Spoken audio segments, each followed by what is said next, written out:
Commission काम कैसे करता है, ठीक है, ये ऐसे करना है काम। कोई आप स्पेसिफिक इंक्वायरी करें, ये तो ऑफिस से निकले ही नहीं कि कहाँ बैठे थे ये लोग, जबकि एक सुप्रीम कोर्ट का जज बॉम्ब मेकिंग फैक्ट्री तक गया। बड़े लोग हैं, ब्यूरोक्रेट्स हैं, रिटायर्ड ब्यूरोक्रेट्स हैं, उन्होंने रिपोर्ट दे दी, एक कहा था कि रिपोर्ट दे दी, हमने दे दी रिपोर्ट, एसरटेन भी कर दिया, डिटर्मिन भी कर दिया, रिकमेंडेशंस भी दे दी, सब कुछ कर दिया। तो ये पता नहीं क्या कर रहे हैं, अंग्रेजी लिख रहे हैं बस, वो भी गलत। मुहावरे पे एक मुहावरा के ऊपर दूसरा मुहावरा, तीसरा मुहावरा। लगता है धरना कमीशन का मकसद फैज हमीद को क्लीन चिट देना था। चीफ जस्टिस तहकीकाती कमीशन की रिपोर्ट पर बरहम रिमार्क्स दिए कि समझ नहीं पा रहा किस लेवल के जहन ने ये रिपोर्ट तैयार की है। कमीशन को मालूम ही नहीं इनकी जिम्मेदारी क्या थी। कमीशन ने फैज हमीद के बयान की बुनियाद पर ही रिपोर्ट तैयार कर दी।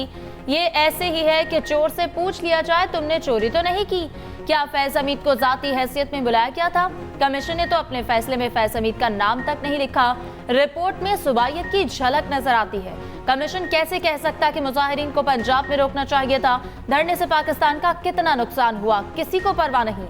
आग लगाओ मारो, ये अब कुछ लोगों का हक बन गया है। हैरानगी की बात है कि तहरीक लब्बैक के किसी रुकन का बयान रिकॉर्ड नहीं किया गया। हलफ की खिलाफ वर्जी किसने की, ये कमीशन ने नहीं बताया। रिपोर्ट में कहीं टीएलपी का जिक्र नजर नहीं आ रहा, कहीं भी फाइंडिंग्स नजर नहीं आ रही। फैजाबाद धरना केस के फैसले पर अमल होता तो शायद 9 मई का वाकया ना होता। वफाकी हुकूमत ने कानून साजी क्यों ना की? क्या एक और 9 मई का इंतजार हो रहा है? रिपोर्ट सुप्रीम कोर्ट में आ चुकी, अब सरकार जाने पब्लिक करनी है या नहीं। धरना नजरसानी केस की समाअत का हुक्मनामा जारी। फैजाबाद धरने के वक्त के चेयरमैन पैमरा अबसार आलम ने धरना कमीशन को बताया जनरल फैज ने उनसे राब्ता किया था, लेकिन कमीशन को अबसार आलम से राब्ते के सबूत नहीं मिले। चीफ जस्टिस के रिमार्क्स, कहा अबसार आलम का इसरार है कि राब्ता किया गया तो कमीशन फैज हमीद को बुला लेता, दोनों को आमने सामने बिठा देते, सवाल जवाब करते और नतीजा लिख देते। एक को मुस्तरद कर दे दूसरे को मान लें, ये दुरुस्त नहीं। जस्टिस नईम अख्तर ने कहा कमीशन अबसार आलम का बयान हल्फ पर ले रहा है, जनरल फैज का नहीं ले रहा। चीफ जस्टिस ने कहा हमारी राय में रिपोर्ट टर्म्स ऑफ रेफरेंस के मुताबिक नहीं।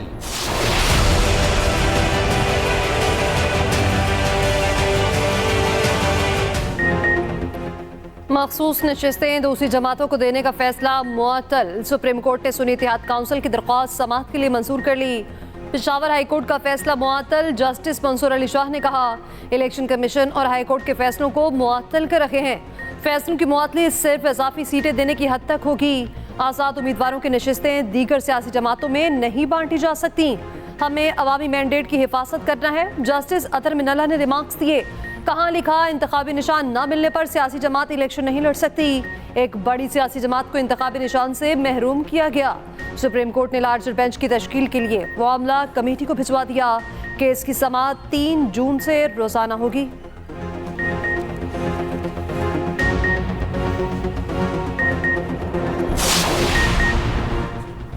हुकूमत का मखसूस नशस्तों से मुतालिक सुप्रीम कोर्ट के अबूरी हुक्म पर तहफ़्फ़ुज़ात का इज़हार। वज़ीर कानून आज़म नज़ीर तारड़ कहते हैं आईनी तशरीह का मामला है, अबूरी हुक्म भी लार्जर बेंच से जारी होना मुनासिब होता। 5 रुकनी लार्जर बेंच समाअत करता तो बेहतर होता। पार्लियामान की कानून साजी के इख्तियार के मामले में हुक्म इम्तना से एहतराज बरता जाना चाहिए था। आर्टिकल 67 वाज़े है कि रुकन की तरफ से की गई कानून साजी कानूनी नाअहलियत के बावजूद बरकरार रहती है। उम्मीद है हतमी फैसले में पेशावर हाईकोर्ट का फैसला बरकरार रहेगा। सीनियर वजीर सिंध शर्जील मेमन कहते हैं सुन्नी इत्तेहाद काउंसिल ने मखसूस नशस्तों के लिए लिस्ट जमा नहीं करवाई। मुल्क आइन पर चलता है, किसी के ख्वाहिशात पर नहीं।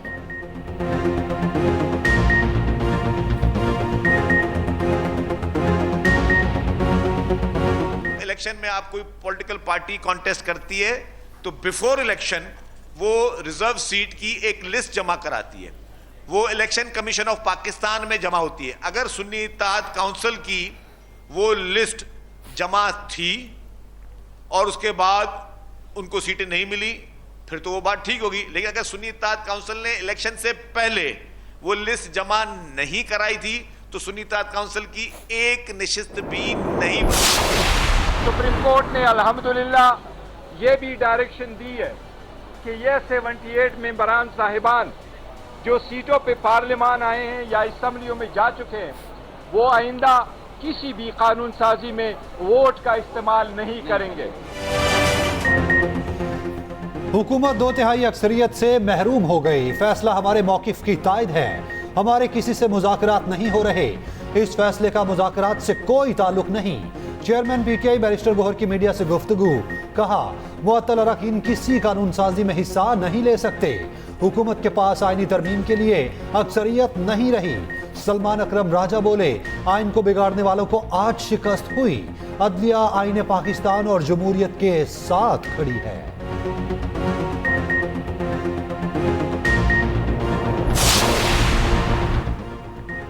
पंजाब की निगरान हुकूमत का गंदम मामले से कोई ताल्लुक नहीं। पंजाब हुकूमत किसानों से गंदम खरीदती है, बैरून मुल्क से नहीं। विफाकी वज़ीर दाखिला मोहसिन नकवी कहते हैं, सूबा अपना कोटा बताता है और इम्पोर्ट का फैसला विफाकी हुकूमत करती है। कुछ लोगों की ख्वाहिश है मेरे खिलाफ इंक्वायरी हो, लेकिन उनको मायूसी होगी। बोले, अप्रैल के महीने में लेस्को में कोई ओवर बिलिंग नहीं होगी। 31 करोड़ यूनिट का रिलीफ सार्फिन को दिया गया। वज़ीर दाखिला का लाहौर में FIA रीजनल हेडक्वार्टर्स का दौरा।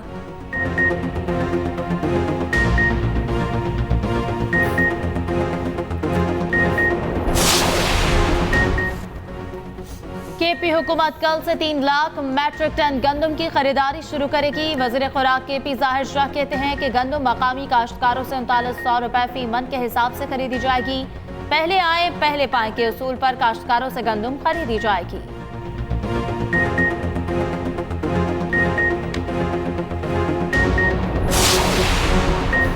नवाज शरीफ की क़यादत में नून लीग के बड़ों की बड़ी बैठक। मॉडल टाउन लाहौर में मुशावरती इजलास हुआ।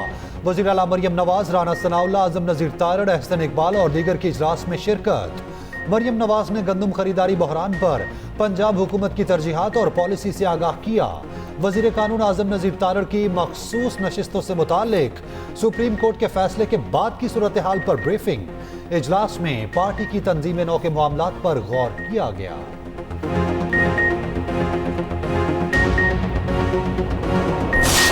सबके साथ इसमें मुलवस है। पंजाब की मौजूदा बिसाखी वाली हुकूमत को कहती है कि जनाब केयर टेकर गवर्नमेंट, निगरान हुकूमत उसमें मुलवस है, तो लिहाजा मोहसिन नकवी में इन्वॉल्व हो गया, तो सीधा सीधा नायब का केस बनता है। कागड़ साहब ने कहा है कि हनीफ अब्बासी को कि जनाब मैं फिर पोल खोलूंगा फॉर्म 47 का। इसका मतलब है कि गांधी खुद वजीर आजम साहब है कि मुस्लिम लीग नून पीपल्स पार्टी के पीठ में या पीपल्स पार्टी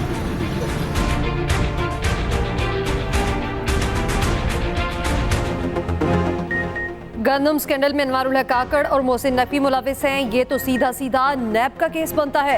अनवारुल हक काकड़ ने हनीफ अब्बासी से गुफ्तगू में फॉर्म 47 की दाखिली को तस्लीम किया। ऑपोजिशन लीडर उमर अयूब की मीडिया से गुफ्तगू। पीपल्स पार्टी की वफाकी हुकूमत में शमूलियत के सवाल पर कहा, मुंतजिर है कि नून लीग और पीपल्स पार्टी में कौन पहले पीठ में छुरा घोंपता है। पार्लियामानी पार्टी के इजलास से गुफ्तगू में कहा कि दुनिया को पाकिस्तान में आईन और कानून की पासदारी को इज्जत देना होगी। आईन और कानून की पासदारी होगी तो लंदन प्लान होगा, ना ही इंजीनियर्ड नॉर्मे।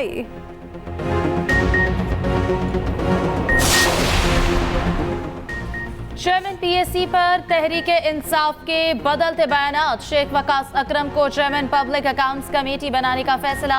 तहरीके इंसाफ की सियासी कमेटी ने नाम की मंजूरी दी। उधर शेर अफजल मरवत का मामला बानी PTI के सामने रखने का ऐलान। कहते हैं बानी PTI ने अपना फैसला तब्दील किया, ना सियासी कमेटी को रेफर किया। कल मुलाकात करके इनके नाम पर होने वाले फ्रॉड से आगाह करूंगा।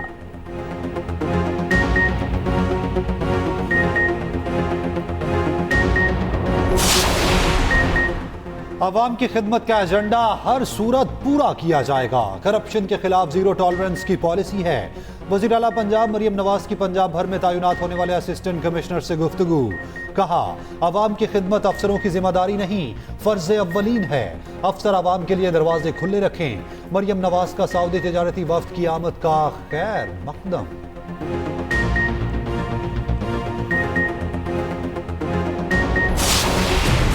अब रोटेशन पॉलिसी का वक्त नहीं, टीम कॉम्बिनेशन बनाएंगे। कौमी कप्तान बाबर आसिम की न्यूज कॉन्फ्रेंस।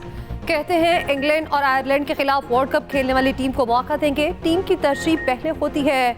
ये बाबर, रिजवान, फखर और साइम के टॉप ऑर्डर का मामला नहीं। जरूरत पड़ी तो बैटिंग ऑर्डर, बॉलिंग कॉम्बिनेशन तब्दील करना पड़ेगा तो करेंगे, बोले हसन अली। बैकअप के लिए है, आमिर जमाल को अभी वक्त दरकार है। हारिस तवक्कुआत से जल्द फिट हो गए हैं, पावर हिटिंग की बहुत प्रैक्टिस की है, फर्क नजर आएगा। तमाम खिलाड़ियों की पूरी तवज्जो वर्ल्ड कप और जीत पर है, ट्रॉफी जीत कर लाएंगे। उधर कजाफी स्टेडियम में लगा मुख्तसर वार्म अप कैंप खत्म। कौमी टीम आज रात डबलिन के लिए उड़ान भरेगी।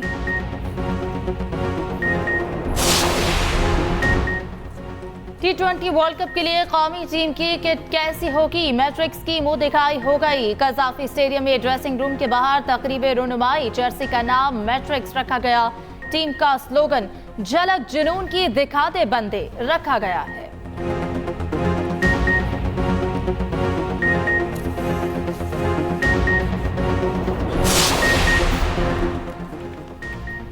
भारतीय टीम हुकूमत की इजाजत के बगैर पाकिस्तान नहीं जाएगी। नायब सदर BCCI राजीव शुक्ला कहते हैं, चैंपियंस ट्रॉफी में अभी वक्त है, हम वही करेंगे जो हमारी हुकूमत कहेगी।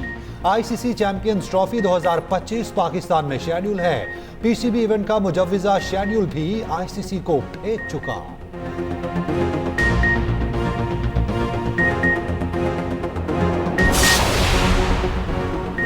अमरीकी सफीर डोनाल्ड प्लूम की कायद हिस्ब इख्तिलाफ उमर अयूब से मुलाकात में चेयरमैन बैरिस्टर गौहर, असद कैसर और रऊफ हसन भी मौजूद थे। मीडिया से गुफ्तगू में उमर अयूब ने कहा कि मुल्की मामलात में किसी दूसरे की मुदाखलत बर्दाश्त नहीं। बानी पीटे को लंदन प्लान के तहत हटाया गया। अमरीकी सफीर या किसी भी गैर मुल्की के सामने अपने तहफ्फुजात नहीं रखेंगे।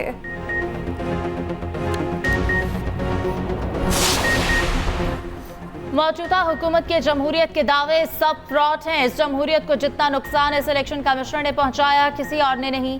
ऑपोजिशन रहनुमा महमूद अचकजई, असद कैसर, सनाउल्लाह बलोच और दीगर की प्रेस कॉन्फ्रेंस। साबिक स्पीकर बोले कि आज सुप्रीम कोर्ट के फैसले का खैर मकदम करते हैं, अदालतें ऐसे ही मेरिट पर फैसले करें। PTI जल्द हुकूमत में होगी, हमें एहतजाज ना करने दिया तो पार्लियामेंट के जरिए रोकेंगे।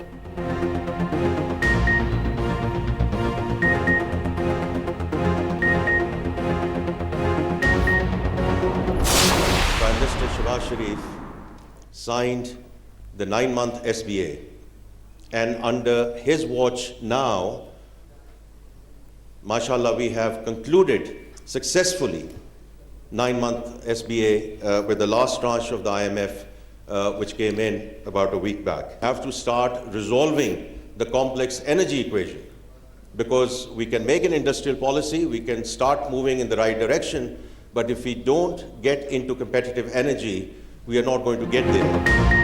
वक्त आ गया निजी शोबे फ्रंट सीट पर बैठे। हुकूमत का काम बिजनेस करना नहीं, पॉलिसी फ्रेमवर्क देना है। वफाकी वजीर खजाना मोहम्मद औरंगजेब का पाक सऊदी अरब सरमायाकारी फोरम से खिताब। कहा, टैक्स टू GDP की शरह 14 से 15% तक लाना होगी। माशी इस्लाहात हमारा एजेंडा है, बरामदात बढ़ानी है। निजकारी का एजेंडा तेजी से मुकम्मल कर लेंगे। बिजली के निर्खों को मुसाबकती बनाना होगा। सऊदी नायब वजीर सरमायाकारी इब्राहिम बिन यूसुफ अल मुबारक ने कहा, सऊदी अरब पाकिस्तान को माशी तौर पर मजबूत देखना चाहता है।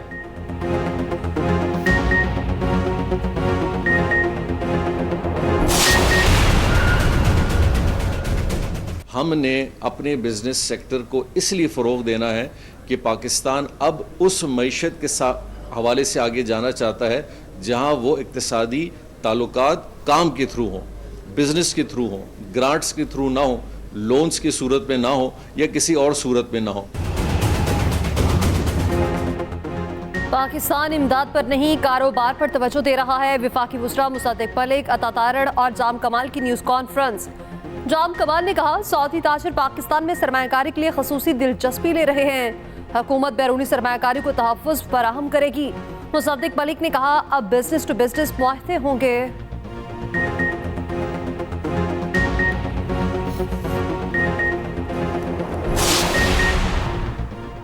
चौधरी परवेज़ इलाही को अस्पताल मुंतकिल करने या हाउस अरेस्ट करने की दरख्वास्त। इस्लामाबाद हाई कोर्ट की सेक्रेटरी दाखिला को चौथा रोज में दरख्वास्त पर फैसला करने की हिदायत।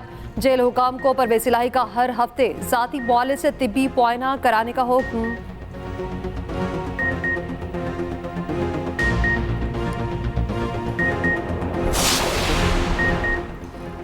वज़ीर दिफा और वज़ीर दाखिला का सियालकोट एयरपोर्ट का तफसीली दौरा। वफाकी वज़रा का मुसाफिरों के लिए सहूलियात पर अदम इत्मीनान का इजहार। शहरियों की आसानी के लिए सहूलतें बढ़ाने का हुक्म। मोहसिन नकवी का एयरपोर्ट बंदिश के दौरान इमिग्रेशन काउंटर्स बढ़ाने का हुक्म।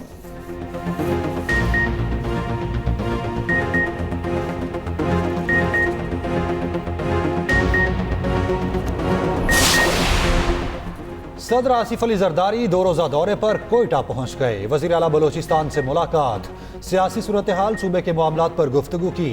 सदर मुमलिकत आला सतही इजलास की सदारत करेंगे। सियासी और कबायली उमायदीन से मुलाकातें भी शेड्यूल।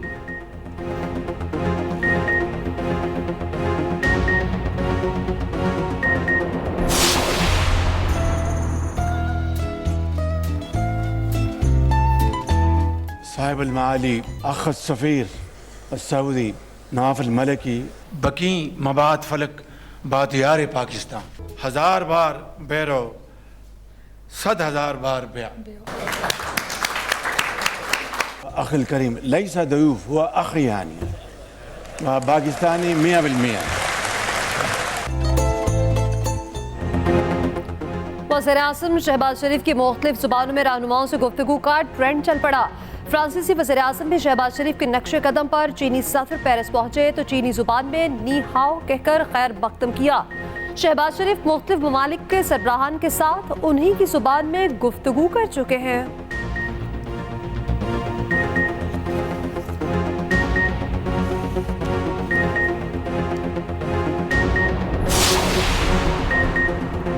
गवर्नर बलोचिस्तान जाफर मंदुकिल ने ओहदे का हल्फ उठा लिया। Chief justice Balochistan high court Hashim Khan Kakar ने गवर्नर से हल्फ लिया।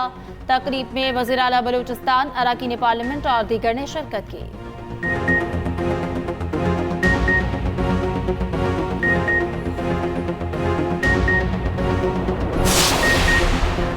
वज़ीर आला सिंध से न्यूयॉर्क पुलिस के अफसरान की मुलाकात। मुराद अली शाह ने बताया अब सिंध पुलिस भी टेक्नोलॉजी के इस्तेमाल की जानिब गामजन है। कराची में स्ट्रीट क्राइम्स का मसला जल्द हल करेंगे।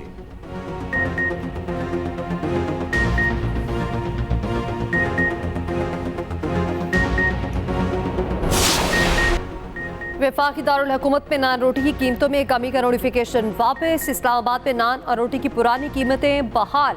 ज़िला इंतज़ामिया ने इस्लामाबाद हाई कोर्ट को आगाह कर दिया। अदालत ने दरख्वास्त निपटा दी।